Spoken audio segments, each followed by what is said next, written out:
আমি আসছি, আমি একজন মুক্তিযোদ্ধা। 71 সনে জীবন বাজি রেখে দেশের সার্বভৌমত্ব এবং একটা স্বাধীন দেশ পতাকার জন্য আমরা যুদ্ধ করেছিলাম 9 মাস। আজকে আগামী 12 তারিখ এ দেশের নির্বাচন। 71 সনে পাক বাহিনীর যারা সহযোগী ছিল, যারা আমার মা বোনকে হত্যা করেছিল, আগুন জ্বালিয়ে দিয়েছিল, যারা সেদিন স্বাধীনতার বিরোধিতা করেছিল, আজকে নির্বাচন সামনে রেখে তারা সেই পুরনো ষড়যন্ত্র তারা মাথাচাড়া দিয়ে উঠেছে। আজও তারা আমাদের বাংলাদেশের স্বাধীনতার সার্বভৌমত্ব তারা স্বীকার করে না। আগামী নির্বাচনে স্বাধীনতার পক্ষে প্রার্থীদের ধানের শীটে ভোট দিয়ে আমাদের জয়যুক্ত করতে হবে। তাই আমাদের মুক্তিযোদ্ধাদের দেশবাসীর কাছে আবেদন, দেশের সার্বভৌমত্ব স্বাধীনতা রক্ষার জন্য এবং 71 সনের পরাজিতদের আবার আমরা ব্যালটের মাধ্যমে ওদের পরাজিত করব। আমরা জানি যে দেশের স্বাধীনতা রক্ষার জন্য আমরা জীবন দিয়েছিলাম। আজকে শেষ সময় আমাদের বার্ধক্য। আমরা আশা করি দেশবাসী এবং তরুণ সমাজ স্বাধীনতাকে তারা রক্ষা করবে।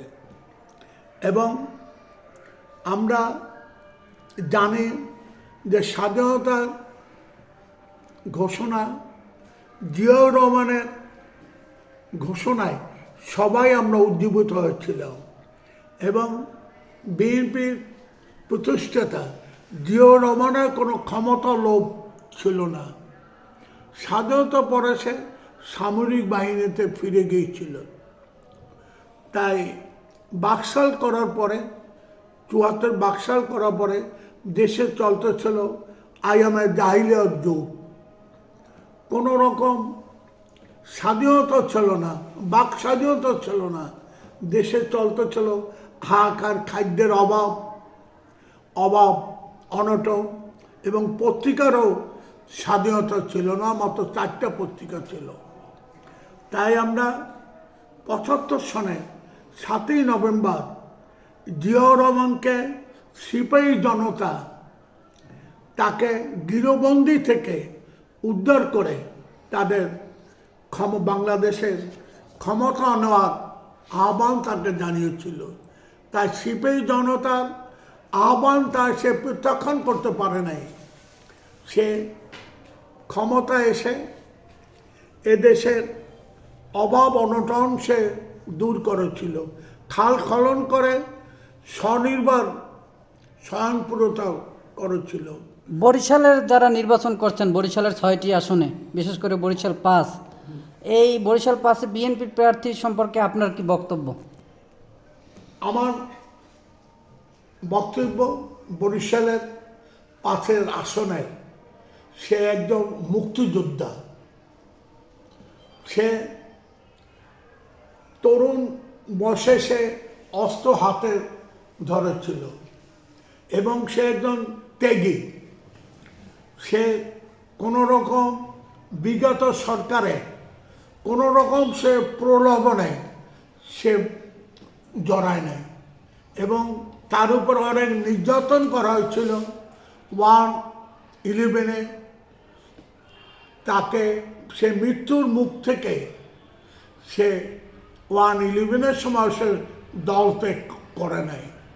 সে একদম ত্যাগী এবং আমাদের বক্তব্য যে শুধু সরোয়ার সাহেব না, মুক্তিযুদ্ধের পক্ষে যারা ধানের শীষে প্রার্থী তারা মুক্তিযুদ্ধের পক্ষে সবাইকে নির্বাচিত করতে এই দেশের স্বাধীনতা সার্বভৌমত্ব আমাদের রক্ষা করতে হবে।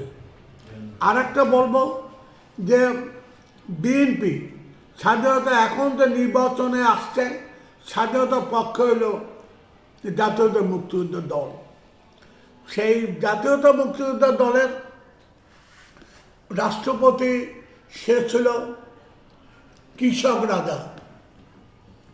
গ্রামে গঞ্জে সে চষে বেড়েছিল এই দেশের উন্নয়নের জন্য। তার মৃত্যুর পরে বেগম জিয়া দেশনেত্রী, আপসের নেত্রী, বিএনপি সে হাল ধরে বিএনপি সে টিকিয়ে রেখেছিল এবং সে নির্যাতন ভোগ করছে, কিন্তু সে দেশ ছাড়েনি। সে বলছিল আমার বিদেশে কোনো আমার জায়গা নাই, এ দেশের মাটি আমার মাটি। তাই এই দেশ ছাড়ে নাই এবং সে নির্যাতন ভোগ করছে এবং তার ছেলে, ছোট ছেলে কোকোর মৃত্যুতেও সে মালয়েশিয়ায় সে দেশ ছেড়ে যেতে পারে নাই। তার উপরে বিগত সরকার বলছিল আপনি ওয়াদা দেন যে আপনি রাজনীতি করবেন না, আপনার উপরে কোনো নির্যাতন হবে না, আপনি মুক্ত থাকবেন। সে বলছে যে না, এদেশের জনগণের অধিকারের জন্য আমি রাজনীতি করব। আমি রাজনীতি করব এদেশের জনগণের জন্য। এদেশের জনগণই আমার সন্তান। এদেশ ছেড়ে আমি যত নির্যাতন আমাকে করো, আমি এদেশ ছেড়ে আমি যাব না। এবং তার প্রমাণ সে রেখে গেছে। এই দেশের মাটিতে তার মৃত্যু হয়েছে এবং তার যে বরিশালের তাকে আসলে মানুষ এই বিভাগের উন্নয়নের জন্য আমরা দেখতে পাই, এই যে বিভাগ বরিশালে সভা করেছিল, ক্যাবিনেট মিটিং, জিয়াউর রহমান সে বলছিল বরিশালে ডিভিশন করবে। বরিশালে বিভাগ হয়েছে এবং তার আমলে বরিশালের যত উন্নয়ন আমরা দেখতে পাই এবং বিশ্ববিদ্যালয় খালেদা জিয়াউর রহমানের ওয়াদা ছিল, খালেদা জিয়া তা পালন করতে বরিশালে একটা ভিন্ন বিশ্ববিদ্যালয়। এবং আর বলছে যে ম্যাডাম বিশ্ববিদ্যালয় বিএম কলেজ তো আছে, কিন্তু আমাদের আপনার বরিশালে একটা ভিন্ন বিশ্ববিদ্যালয় দিতে হবে। তাই ভিন্ন বিশ্ববিদ্যালয়